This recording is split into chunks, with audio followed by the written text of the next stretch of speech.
Hello Bacha Party, welcome in the quantum classes, the finest, easiest and safer way to learn the concept of physics.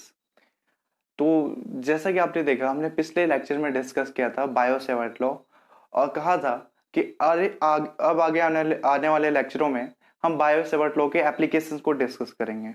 तो यहाँ पर आपके पास है Biot-Savart law का first application जो कि है magnetic field intensity at the centre of a current carrying circular coil, वृत्ताकार धारावाही कुंडली के केंद्र पर चुंबकीय क्षेत्र। इसका मतलब हुआ कि जैसे कि आपका अभी तक आप सपोज कर लो ये कोई आपका वायर है, इस वायर में करंट फ्लो हो रहा था। अब हमने क्योंकि यहाँ पे वर्ड यूज किया कि करंट कैरिंग, किस में करंट कैरिंग हो रहा है? सर्कुलर कॉइल में, एक वृत्ताकार धारावाही में। इट मीन धारावाही मतलब आपको बताया था तार की बात हो रही है। तो सपोज ये वायर है, इस वायर को ही हमने क्या कर दिया है, एक सर्कुलर शेप दे दिया है। तो क्या होगा जब वायर अभी लीनियर था और सर्कुलर फेज में हो गया तो वो अब कहां पर, अपने सेंटर पर, किसकी बात की गई है यहाँ पे, सेंटर की, कि वायर अपने सेंटर पर, यहाँ पे आप सपोज करो ये कोई सेंटर है, सेंटर पे कितनी मैग्नेटिक फील्ड बनाएगा। ओके, इसकी मैग्नेटिक फील्ड इंटेंसिटी क्या होगी, इसी को हमें डिराइव करना है। किसका यूज करके, हम यहाँ पे यूज करेंगे बायो-सेवर्ट लॉ का। ओके, तो यहाँ पे ये क्या है, ये कोई बैडमिंटन नहीं है, ये उसी कॉइल की बात कर रहे हैं। इस आपका कोई वायर होगा, अगर ये वायर अगर ऐसा होता सिंपल सा, आप सपोज करो ऐसा कोई वायर है। ओके, सपोज ये कोई एल लेंथ का वायर है, इस वायर को हमने क्या कर दिया, बैंड कर दिया है। आपने इस वायर को मोड़ दिया है, देन मोड़ने के बाद आपका ये शेप में आ गया, सर्कुलर शेप में आ गया। तब हमें इसके सेंटर पे कहाँ निकालना है, हमें इस वायर के सेंटर पर मैग्नेटिक फील्ड इंटेंसिटी निकालनी है। तो आप सपोज कर लो यहाँ पर इस सर्कुलर कॉइल का कोई सेंटर हुआ, आप इस सेंटर को नाम दे दो कुछ भी, ओपी वगैरह कुछ भी नाम दे दो, वो नाम देते हैं सेंटर को।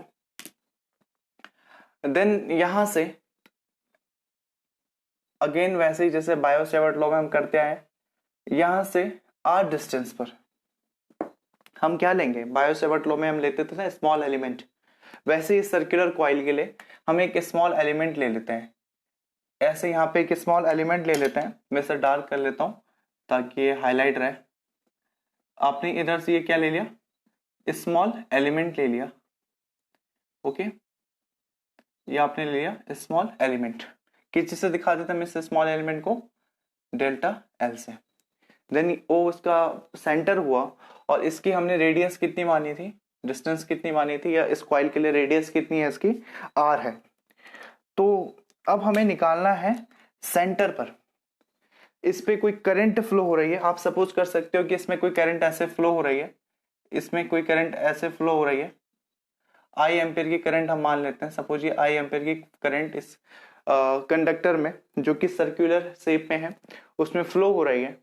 तो इस पे कितनी मैग्नेटिक फील्ड इंटेंसिटी सेंटर पे, इसके सेंटर पे कितनी मैग्नेटिक फील्ड प्रोड्यूस होगी, उत्पन्न होगी, उसके लिए हम डेरिवेशन देखते हैं। तो हम यहाँ पे यूज करेंगे किसका, बायो-सेवर्ट लॉ का। तो आप कह सकते हो सबसे पहले हम यहाँ पे लगाएंगे बायो-सेवर्ट लॉ।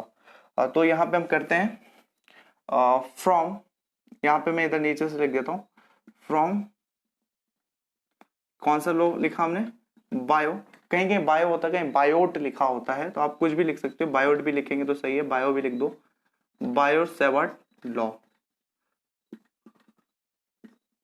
क्या हमने पढ़ा बायो-सेवर्ट लॉ में, क्या था बायो-सेवर्ट लॉ, याद कीजिए, डेल्टा बी, हाँ आगे बोलिए, mu zero upon 4 pi, okay, then आगे, okay correct, I delta L sine theta upon R square.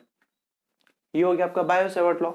Biot-Savart law पे हमने म्यू जीरो 4 पाई की वैल्यू हमें पता है, आई हमने सपोज कर लिया, डेल्टा एल आपका ये रहा, आर आपका ये रहा, साइन थीटा अभी तक हमने देखा नहीं है कि साइन थीटा की वैल्यू कितनी होगी। तो साइन थीटा की वैल्यू मैंने बताया था बायो-सेवर्ट लॉ में कि साइन थीटा क्या होता है, वो थीटा किसका एंगल होता है, वो थीटा एंगल होता है, angle between delta R and delta L and R, angle between delta L and R. तो आप डेल्टा एल के एंगल मान लो कि डेल्टा एल, मैंने कहा था डेल्टा एल का एंगल अगर आपको डेल्टा एल की डायरेक्शन अगर आपको निकालनी हो तो उस डेल्टा एल से टच करती हुई एक लाइन ले लो, उसी टच करती हुई लाइन को हम कहते हैं टेंजेंट, स्पर्श रेखा खींच लो। तो ये डेल्टा एल की अपने डायरेक्शन निकालने के लिए ऐसे स्पर्श रेखा खींच ली, टेंजेंट ले लिया। तो आप यहां देख सकते हो दो डिस्टेंस, हमें डेल्टा एल और आर के बीच की डिस्टेंस एंगल देखना था। डेल्टा एल ऊपर की तरफ, आर ऐसे में, तो आप यहाँ पे इजीली देख सकते हो एक इधर जा रहा है और एक ऊपर, तो इजीली देख सकते हो इनके बीच कितने डिग्री का एंगल बन रहा है, एक दूसरे पे परपेंडिकुलर है। तो एंगल कितना बना यहाँ पे, थीटा इक्वल 90 डिग्री। पता ना, एक ऐसे आपका ऊपर की तरफ जा रहा है, देन आपका नेक्स्ट ऐसे में है, डेल्टा एल की डायरेक्शन ये ब्लैक वाला मार्कर और पिंक वाला मार्कर आपका आर की डायरेक्शन। तो आप देख सकते हो 90 डिग्री फॉर्म कर रहा है। तो इसके लिए हम सबसे पहले यहाँ मेंशन कर देंगे इस फॉर्मूले में, आप लिख दोगे since theta equal 90 degree, so sine 90 equal कितना हो गया, साइन 90 डिग्री इक्वल हो गया 1 हो गया। देन इसी को हम आगे लिख देते हैं, क्या होगा ये, delta B mu 0 upon 4 pi I, okay, then delta L upon R square. हमने साइन थीटा मेंशन नहीं किया क्योंकि हमें पता है साइन 90 की वैल्यू यहाँ पे कितनी हो गई है, 1 हो गई है, ओके। देन डेरिवेशन में आगे बढ़ते हैं।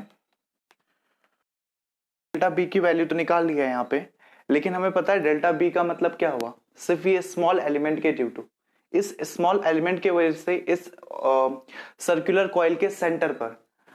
लेकिन आपको रिक्वायरमेंट क्या है, आपको क्या पूछा गया है, आपको पूछा गया है magnetic field intensity the centre of current carrying circular coil, पूरे कॉइल के कारण उसके केंद्र पर, उसके सेंटर पर, कॉइल के सेंटर पर निकालना है। लेकिन आपने पूरा कॉइल तो लिया नहीं है, आपने कॉइल का एक छोटा सा पार्ट लिया हुआ है, पूरा कॉइल। अब हम इसको पूरी कॉइल के लिए सॉल्व करेंगे। तो आपको पता है हमने एक छोटा सा पार्ट लिया डेल्टा एल, तो उसके लिए हमारा मैग्नेटिक फील्ड निकला डेल्टा बी।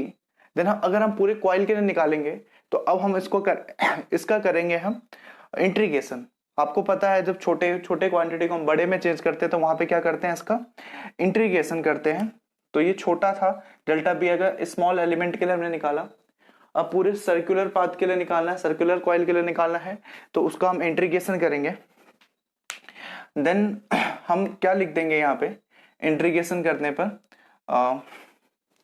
देन ये क्या हो जाएगा आपका इंटीग्रेशन करने के बाद, ये डेल्टा बी आपका चेंज हो जाएगा किस में, ये डेल्टा बी आपका चेंज हो जाएगा सिंपल बी में, ये सॉरी डेल्टा नहीं आएगा, ये डेल्टा बी अब चेंज हो चुका आपका बी में।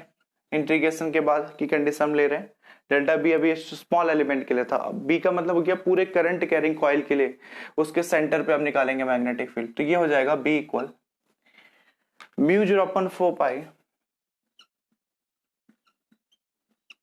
म्यू 0 अपॉन 4 पाई, देन आगे आप देखिए I upon R, I upon R square.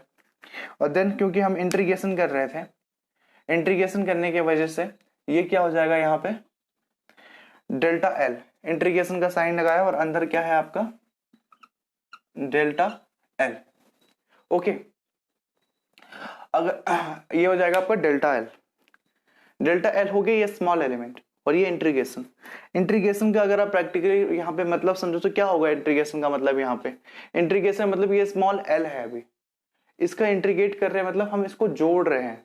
हम इसको अगर जोड़ते चले जाएं, इस डेल्टा एल को अगर हम जोड़ते चले जाएं, तो इतने इतने पार्ट्स अगर हमने लिया delta L delta L delta L करके, तो आप खुद ही यहाँ पे आप एज्यूम कर सकते हो ये क्या बना देगा, ये रेड वाला एक हिस्सा अगर पोर्शन अगर आप रिपीट करते जाओ, इसी कहते हैं इंटीग्रेट करते जाओ, तो वो क्या बना देगा, एक बना देगा सर्कुलर कॉइल, ओके। देन ये क्या फॉर्म कर देगा यहाँ पे सर्कुलर कॉइल। इट मीन्स अगर डेल्टा एल की इंटीग्रेशन करते हो तो आप सर्कुलर कॉइल बन जाएगा। और सर्कुलर कॉइल का पेरीमीटर कितना होता है, परिधि कितनी होती है 2 पाई आर। आप बचपन से पढ़ते आ रहे हो, 5th 6th से आपने स्टार्ट कर दिया होगा पेरीमीटर पढ़ना, शायद उससे भी पहले से। तो आप लिख सकते हो यहाँ पे, या मेंशन कर सकते हो since integration of delta L कितना हुआ, integration of delta L is equal 2 pi R, is equal 2 pi R. ये 2 पाई आर कैसे हुआ मैं मेंशन कर देता हूं ताकि आपको बाद में कोई प्रॉब्लम ना हो। तो ये 2 पाई आर हुआ क्योंकि इस कॉइल की क्या थी, पेरीमीटर थी, परिधि था। क्या होगा इसका, पेरीमीटर, ये इसकी परिधि थी। ओके, देन इस वजह से हमने इसको क्या कर दिया, 2 पाई आर हो गया।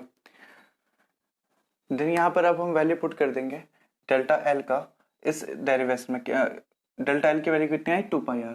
तो ये हो जाएगा बी इक्वल म्यू जीरो, हाँ आगे बोलते रहिए, 4 pi mu zero upon 4 pi, then आगे क्या है I upon R square, and delta L की वैल्यू कितनी आई आपकी, 2 पाई आर।